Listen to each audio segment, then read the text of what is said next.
प्रदेश में 7 सीटों पर उपचुनाव संपन्न हुए, लेकिन इसी दौरान एक तस्वीर देवली उनियारा से सामने आई जिसकी सब जगह निंदा हो रही है। वो तस्वीर आई एसडीएम को मतदान के दौरान थप्पड़ मारना।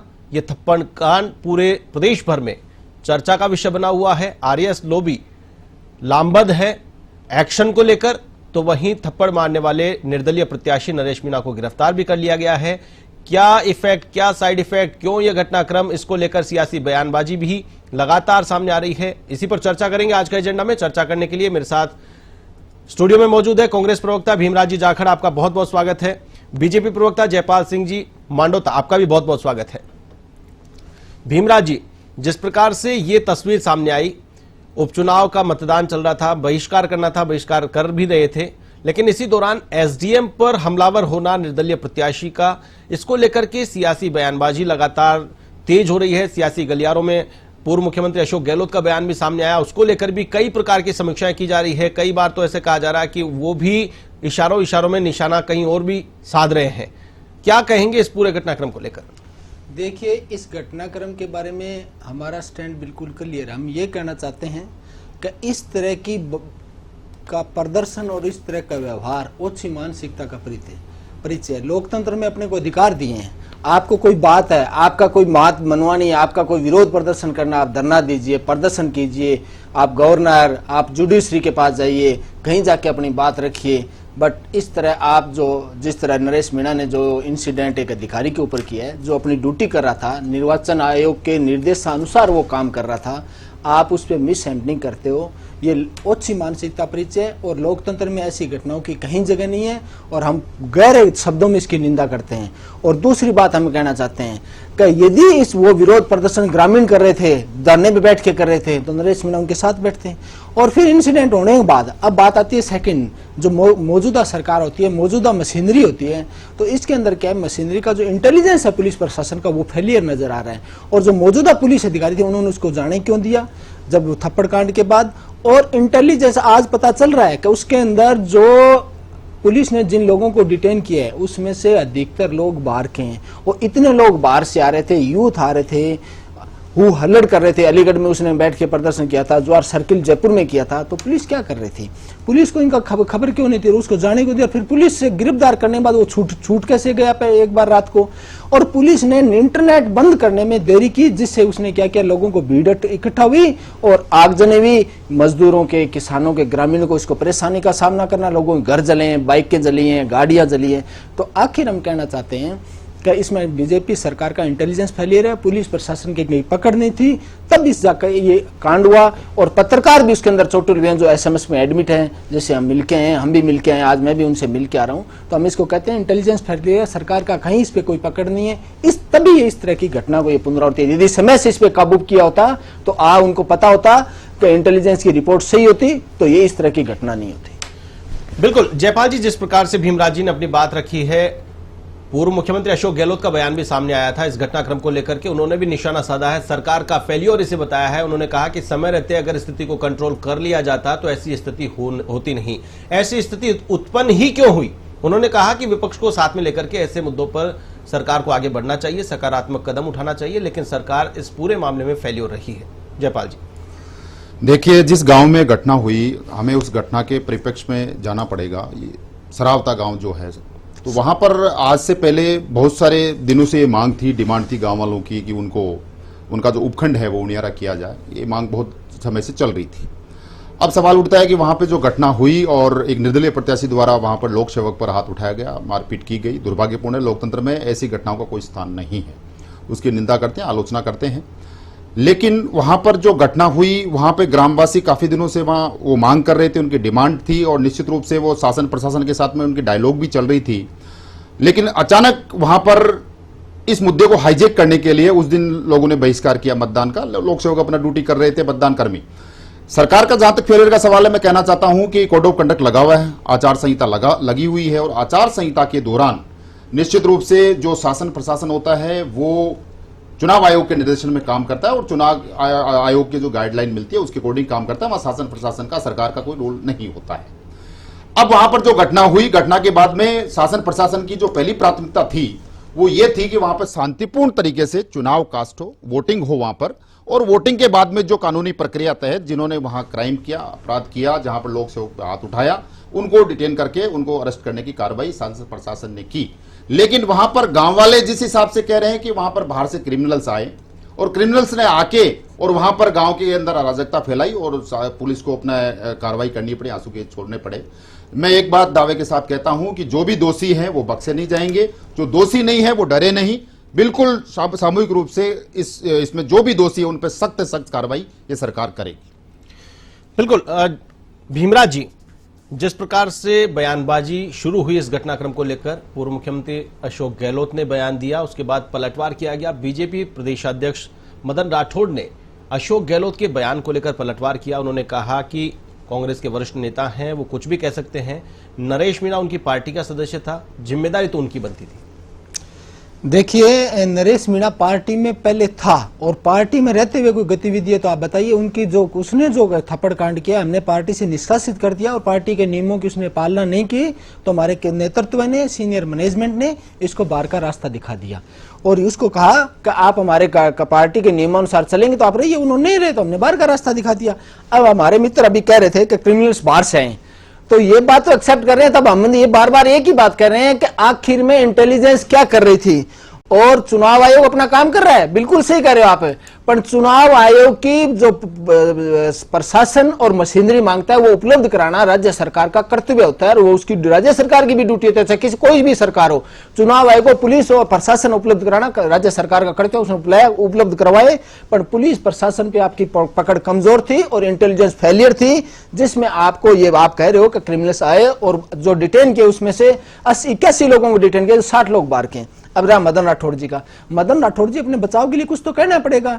उन्होंने बिल्कुल कहा, गहलोत साहब ने कहा कि पुलिस का इकबाल खत्म हो गया, तभी तो ऐसे लोग इस तरह की हरकत करें। यदि पुलिस का जाब्ता मजबूत होता और पुलिस में यदि कुछ कार्रवाई करने हिम्मत होती तो एक एडिशनल एसपी, 2 डिप्टी, 3 इंचार्ज और सैकड़ों तादाद में पुलिस के जवान मौजूद थे, तो नरेश मीणा को वहां जाने क्यों दिया? और नरेश मीणा को जाने दिया तो दोबारा गिरफ्तार शाम के टाइम किया गया तो उसको छूट कैसे गया? तो यदि ये कार्रवाई ढंग से की होती तो लोगों के घर नहीं जलते, उनके मकान नहीं जलते, सद नहीं फूंकते, अराजकता नहीं फैलता, राज्य का, सरकार का और जनता के माल का नुकसान नहीं होता।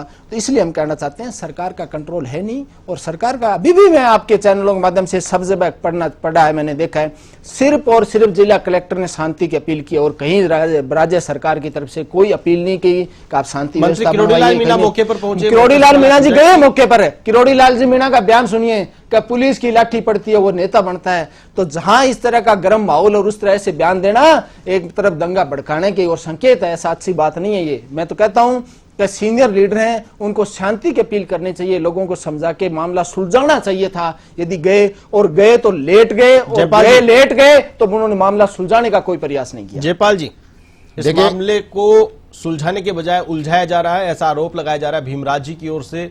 मंत्री गए आपकी सरकार के, उन्होंने भी जो प्रयास किया उसे भी गलत बताया जा रहा है। देखिए, इस परिप्रेक्ष्य में हमें इस मांग की तरफ जाना पड़ेगा। 2018 से 2023 तक कांग्रेस की सरकार रही और उन जो समरावता गांव है उनके लोगों की लंबे समय से डिमांड रही है।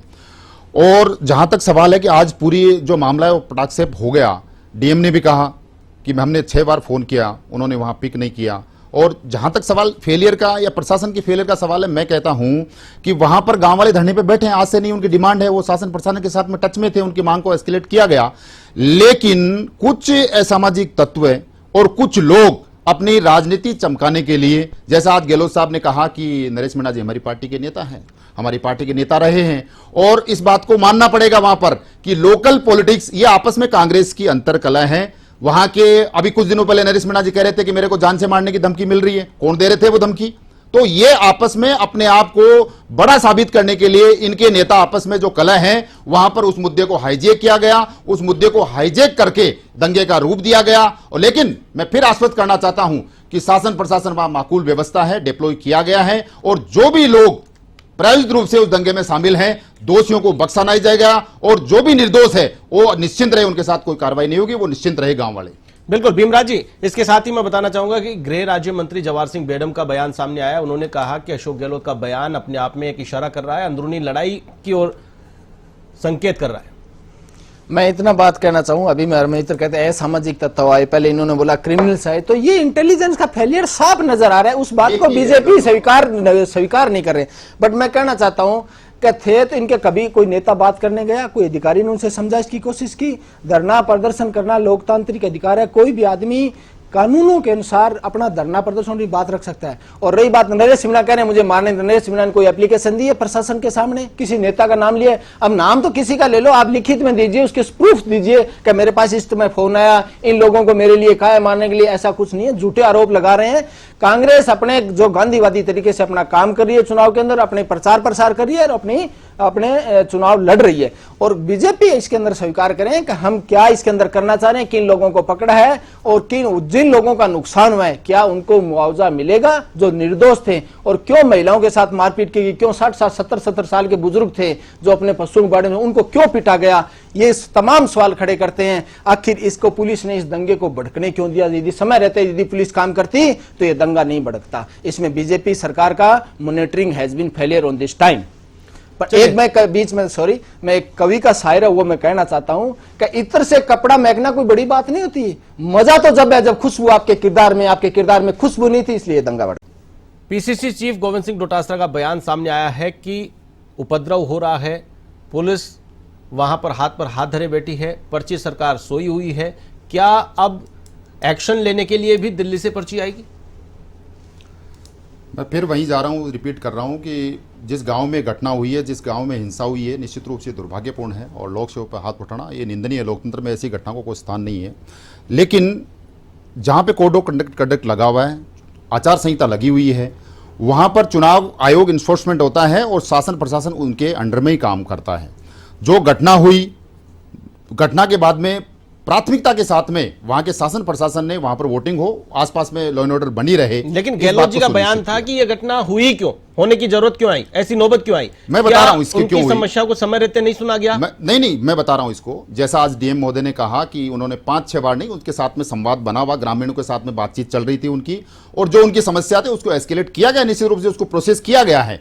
लेकिन वहां पर ग्रामीण धरने पर बैठे हुए हैं, कुछ लोग अपनी राजनीति चमकाने के लिए, बड़ा और छोटा दिखाने के लिए, सत्ता का सुख प्राप्त करने के लिए, और मैं नाम लेके बोल रहा हूं, कांग्रेस पार्टी के लोग वहां पर अपने आप को बड़ा दिखाने के, वहां की सत्ता सीन होने के लिए और सत्ता की भूख को शांत करने के लिए उस गांव में जाकर नियोजित रूप से दंगा फैलाने का काम वहां पर सत्ता की भूख तो सत्ता तो मिलने वाली है नहीं इस चुनाव के परिणाम से। इसमें सत्ता को लेने के लिए तो इतना आपसी कलह कांग्रेस की, जो टिकट मांग रहे थे ये भी टिकट मांग रहे थे, ये कह रहे हैं कि हमारी पार्टी का नहीं, वो टिकट मांग रहे थे कांग्रेस से, वो पीसीसी के मेंबर रहे, पीसीसी जो भी कांग्रेस पार्टी के आंदोलनों में वो हिस्सा रहे, कांग्रेस पार्टी के नेताओं के साथ में बैठते उठते रहे, तो वो टिकट मांग रहे थे, बशर्ते कि उनको टिकट नहीं मिली। तो अब वहां पर सत्ता को कौन बड़ा है कौन छोटा है, इस मुद्दे को वहां पर हाईजैक किया गया और हाईजैक करके वहां पर सुनियोजित तरीके से दंगा फैलाया गया। और उस दंगे में वही छोटे बड़े की जो पहले से वो कह रहे थे निर्दलीय प्रत्याशी है, चुनाव लड़ रहे थे, लेकिन वहां पर कांग्रेस की आंतरिक कलह की वजह से उस गांव को हिंसा में धकेल दिया गया। भीमराज जी कुछ कहना चाह रहे हैं? नाचने जानू आंगन टेढ़ा वाली कहानियां बीजेपी के नेताओं की और वो प्रशासन की दिख रही है। आप एक बात बताइए, जिस अब बीजेपी के अंदर होता नहीं है क्या, दूसरी पार्टियों जो नेता टिकट मांगता है नहीं मिलती, बाहर दंगे की बात सुनिए, मेरी बात मैं कह रहा हूँ, सुनिए, पार्टी के लीडर हैं, 3 बार सीएम रहे। मैं ये कहना चाहता हूँ तो पार्टी आपको इंटेलिजेंस कर क्या रहा था जब आप इतनी बातें कर रहे हो? और रही बात कांग्रेस ने जब बाहर का रास्ता दिखा दिया, कांग्रेस उससे कोई वास्ता नहीं है, तो आप कांग्रेस पे बेबुनियादी आरोप बीजेपी लगा रहे हैं। 15 दिन थे, बाहर का रास्ता दिखा दिया। नहीं तो टिकट मेरी बात सुनिए, सत्ता संघर्ष के लिए आपस में बड़ा दिखाने के लिए जयपाल जी आपस में कांग्रेस की अंतरकलह नहीं, कोई अंतरकलह नहीं है, भी नहीं मिलती। मेरी बात सुनो, हाथ उठाएगा क्या? नहीं, लोग भारतीय जनता पार्टी के अनुशासित कार्यकर्ता को टिकट नहीं मिलती है। टिकट तो उसके बाद में 10 दिन से प्रत्याशी में 2 साल में मैं बात सुनिए, रामगढ़ में हमने सबको बैठ के बातचीत किया, बातचीत 1 मिनट बात सुनिए। जो कार्यकर्ता कहीं निराश है आप उससे बातचीत करते हैं क्या? अरे तो 1 सेकंड सुनिए तो श्री आप जयपाल जी, जिस दिन इसको टिकट नहीं मिली, जिस दिन डोटासरा जी से मिलके गए, अपना प्रचार प्रसार कर रहा था, घटना तो लास्ट दिन जाके घटी है। यदि 10 दिन पहले कांग्रेस का मेंबर तो 10 दिन पहले थे तो पार्टी ने बाहर निकाल दिया, आज के दिन मेंबर नहीं है। पर सत्ता का संघर्ष आपस में बड़ा और छोटा दिखाने के लिए कुछ नहीं है सर, को कुछ नहीं झोल दिया। सरकार का फेलियर है। यदि ग्रामीणों से बात की होती और उनको आश्वासन दिया ग्रामीण धरने पर नहीं होते, वोटों का बहिष्कार नहीं होता है। और मैं एक बड़ा उदाहरण, कांग्रेस का कोई लेना देना नहीं है, बीजेपी का फेलियर है, इंटेलिजेंस फेलियर है और इस बात को स्वीकार है। और कभी भी आज तक, आज 2 दिन हो गए, बीजेपी के कोई नेता की तरफ से कोई शांति की अपील नहीं की है। हमारे गृह राज्य मंत्री माननीय मैडम साहब ने शांति की अपील की है, मुख्यमंत्री साहब ने अपील की है। वही समाचार पत्रों में, चैनलों में किरोड़ी जी ने दंगा पर, किरोड़ी जी ने आग में घी डालने का काम किया। वहां जाकर किरोड़ी जी ने ये नहीं कहा कि आप बैठो, मैं आपकी बात सरकार से बात करवाता हूं। किरोड़ी जी ने एक बात एक बार भी वो कुछ नहीं की। किरोड़ी जी ने ये कहा निश्चित किया है पुलिस की कि लाश दोषी बख्शा जाए नहीं, गांव वाले डरे नहीं, जो निर्दोष है वो निश्चित रूप से गांव में रहे। बीजेपी करती आई है, बीजेपी का इतिहास रहा है लाठी गोली बंदूक से बात करना। रावड़ा गढ़साना आंदोलन ले लिया, किसान आंदोलन ले लिया, गुजर आंदोलन ले लिया। कोई कह रहा है कि बड़ा मर्डर कर देगा। कांग्रेस पार्टी ने अपनी सत्ता की भूख को शांत करने के लिए, अरे सत्ता की भूख इसमें है नहीं, को शांत करने के लिए कांग्रेस पार्टी ने समराता गांव में दंगा फसाद किया। आप मानिए इस बात को, एक सीट से कुछ नहीं है, कुछ नहीं, एक सीट से कोई सत्ता परिवर्तन नहीं है कि नहीं बताइए आप। तो आप आंकड़े ध्यान से पढ़ के आते हैं, एक सीट से एग्री है कि नहीं बताइए आप। गहलोत साहब ने कहा है, गहलोत साहब की आपकी कार्यशैली पे सवाल उठा रहे, उसको स्वीकार कीजिए कि आपका इंटेलिजेंस और पुलिस के बयान से आप इत्तेफाक रखते हैं कि नहीं रखते बताइए। हम गहलोत साहब से इत्तेफाक रखते हैं, पर गहलोत साहब के बयान से कहीं नजर नहीं आ रहा। नहीं, गहलोत साहब ये कह रहे हैं कि पुलिस का इकबाल खत्म हो गया, आपकी राजनीति चमकाने के लिए उस ग्रामीणों के मुद्दे को हाईजैक करके, कोई हाईजैक नहीं किया, हाईजैक किरोड़ी मीणा ने वहां जाके किया है। किरोड़ी मीणा वहां जाके कह रहे हैं कि पुलिस की लाठी से नेता बनते हैं। कांग्रेस पार्टी ने आपका गुजर आंदोलन देख लिए, और वो गुजर आंदोलन कांग्रेस सरकार में हुआ, एक गोली या एक पत्थर नहीं चला। आंदोलनकारी और पुलिसकर्मी एक पत्तल में खाना खा रहे थे। और आपके टाइम गुजर आंदोलन हुआ, 70 आदमियों की जान ले ली थी आपने। आप वही तो ना, रावड़ा गढ़साना किसान आंदोलन ले लिए आपने, 8 लोगों की जान ले लिए। सोयला का किसान आंदोलन ले लिए, 3 लोगों की जान चली गई थी। आप भूल कैसे जाते हो? आपका इतिहास रहा है बीजेपी का कि लोगों को लाठी गोली बंदूक से बात करना। आप इस बात को स्वीकार कीजिए कि आपका इंटेलिजेंस फेलियर है और आपका पुलिस प्रशासन का मैनेजमेंट फेलियर है। गहलोत साहब कह रहे हैं कि पुलिस का इकबाल खत्म है, आप उसको स्वीकार कीजिए। हमारे नेता नहीं, राजस्थान के भी बहुत बड़े नेता हैं और हिंदुस्तान में बयानबाजी, राजनीतिक बयानबाजी है, सबके अपने अपने तर्क है। राजनीतिक बयानबाजी है, सबके अपने अपने तर्क हैं। राजनीतिक गलियारों में चर्चाओं का दौर भी लगातार जारी है, लेकिन इस गुनाह में तकरीबन 5-6 दर्जन लोग नरेश मीणा के अलावा उनको भी गिरफ्तार किया गया है। कई ऐसी धाराएं जिनसे कि वो कहीं नौकरी नहीं कर पाएंगे, ऐसी धाराएं उनके लगी है। ऐसे में अब उन लोगों के लिए जिम्मेदार कौन है? क्या वो भी अपनी राजनीति चमका रहे थे या फिर राजनीति चमकाने वालों के चक्कर में आकर उन्होंने अपनी जिंदगी को दांव पे लगा दिया? जयपाल जी, मैं फिर वहीं जा रहा हूं कि राजस्थान में चुनाव हो रहे हैं, बाई इलेक्शन हो रहे हैं, 7 विधानसभाओं में चुनाव हो रहे हैं, सब जगह शांतिपूर्ण चुनाव हो रहे हैं। एक गांव के अंदर ग्रामीणों की कुछ मांग है जो आज से नहीं है, आज से 5 साल पहले की मांग है, कई सालों से वो मांग करते आए हैं। आपने कहा डीएम संपर्क में है, डीएम अगर संपर्क में थी उनसे तो बीच में राजनीति चमकाने का मौका क्यों मिला? उनसे उनकी जो मांग थी उस पर कोऑर्डिनेशन लगातार बरकरार रहता तो कोई उस मुद्दे को क्यों हाईजैक करके लेके मैं वही कह रहा हूं कि और 6 फोन किए वो शायद नरेश मीणा को किए गए। जी, नरेश मीणा जी को, तो नरेश मीणा को आपने ठेका संभला दिया उस पूरे उसका? नहीं, कोई चुनाव का बहिष्कार हो रहा है तो लोक सेवक होने के नाते वहां जो लोक सेवक अपनी ड्यूटी पे थे उनका पहला दायित्व है इस लोकतंत्र के महान पर्व में। मान लिया आपकी बात, मान ली, लेकिन अगर डीएम ने 6 फोन सिर्फ नरेश मीणा को किए, नरेश मीणा ने इग्नोर कर दिया और आपने कह दिया वो अपनी राजनीति चमकाने आ गए, मान लेते हैं, तो क्या वो उन लोगों के लिए सिर्फ नरेश मीणा ही एक वो ठेकेदार थे? उनके पास में आपके एसडीएम, आपके तहसीलदार वहां पर उनसे कोऑर्डिनेट करके डीएम का कोऑर्डिनेशन करवा सकते थे। उनको आश्वासन नरेश मीणा को बाईपास करके भी दिया जा सकता था, जैसा गहलोत जी कह रहे हैं कि इस स्थिति को इस लेवल पे जाने की नौबत क्यों आई? ये आनी नहीं चाहिए थी। वही मैं बात कर रहा हूं, वहां जो लोकल जो एसडीएम साहब वहां लगे हुए थे, ऑन ड्यूटी थे, उन एसडीएम साहब ने उनसे कोऑर्डिनेट किया, उनसे संपर्क किया। बात वही है, देखिए ग्रामीण अपनी मांग कर रहे हैं, कई सालों से उनकी मांगे धरने पे बैठे हुए हैं। अब जब वहां पर इलेक्शन का, वहां पर वोटिंग का बहिष्कार किया गया तो लोक सेवक होने के नाते उन लोगों की ड्यूटी थी कि उनको समझा बुझा के वहां पे वोटिंग करवाई जाए। आपकी बात में सहमत हूं, निर्भय होकर के, भय मुक्त होकर के मतदान कराना प्रशासन की जिम्मेदारी है। पुलिस प्रशासन, प्रशासनिक अधिकारी इस बात के लिए कटिबद्ध है और वो माहौल देने का प्रयास उन्होंने किया। लेकिन इसी दौरान जो उपद्रव हुआ, उस उपद्रव में आज कितने निर्दोष भी आए होंगे लपेटे में, कितने जो युवा हैं जिनको यही पता नहीं होगा कि इस धारा में उसका जीवन में क्या असर पड़ने वाला है और वो आज सलाखों के पीछे पहुंच गया है। भीमराज जी, हम ये कहना चाहते हैं कि उनकी मांग है, मेरे मित्र अभी कह रहे थे कि उनकी कई दिनों से मांग है, तो आदर्श आचार संहिता लगने से पहले भी तो उनकी मांग थी। आप जाके उनको समझाते बुझाते, उनको कोई आश्वासन देते, क्योंकि उनकी मांग ये थी कि हमें उनियारा खंड में जोड़ा जाए, हमें देवली उपखंड में जोड़ा गया जो 80 किलोमीटर है, उनियारा खंड हमारे से 15 से 20 किलोमीटर, मांग ये थी। तो कोई आदमी, कोई प्रशासनिक अधिकारी या सरकार का जनप्रतिनिधि जाके उनसे मांग करता, उनसे कहता कि आप वोटिंग बहिष्कार में दीजिए। मुद्दा यहाँ उबाल जब आता है जब 3 सरकारी कर्मचारी थे जिन्होंने अपना वहां का मत था वो मत पोल कर दिया, इस पे नरेश मीणा भड़के। तो सवाल ये खड़ा होता है कि जब इंटेलिजेंस क्या कर रही थी कि जब इस भड़क के लोग से हाथ उठा लेंगे, बात सुनिए, लोक सेवक पे क्यों हाथ उठा लेंगे? नहीं, लोक सेवक पे बिल्कुल याद नहीं, लोक सेवक पे हाथ नहीं उठा सकते, नहीं उठा सकते। कैसे हाथ उठाने की तो ये भी निंदा कर रहे हैं, आप भी निंदा कर रहे हैं। सुनो, लोक सेवक पे हाथ उठाने की तो आप दोनों निंदा कर रहे हैं। हम ये कह रहे हैं कि इस बात का वो बोले कि लोग 3 वोट डालने गए और प्रशासन का ये ड्यूटी थी चुनाव आयोग की गाइडलाइन अनुसार का लोगों को समझाकर वोटिंग पोल किया जाए।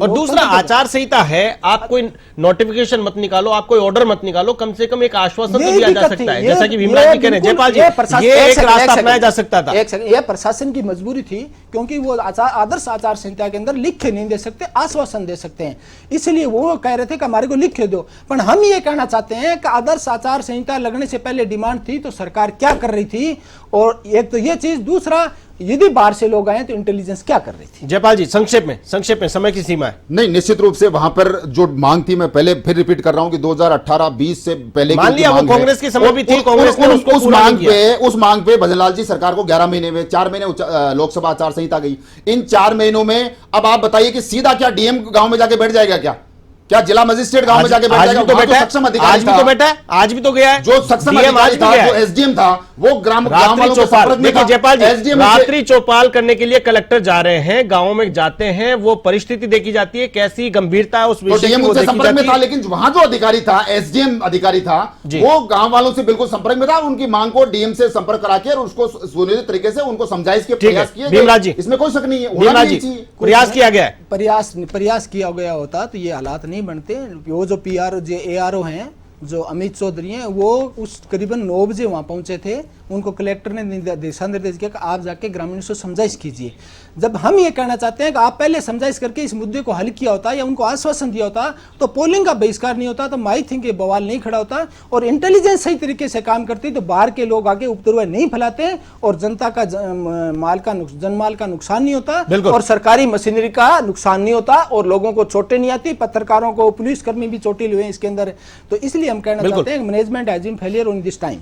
चलिए, आज की चर्चा में शामिल होने के लिए आप दोनों मेहमानों का बहुत बहुत धन्यवाद।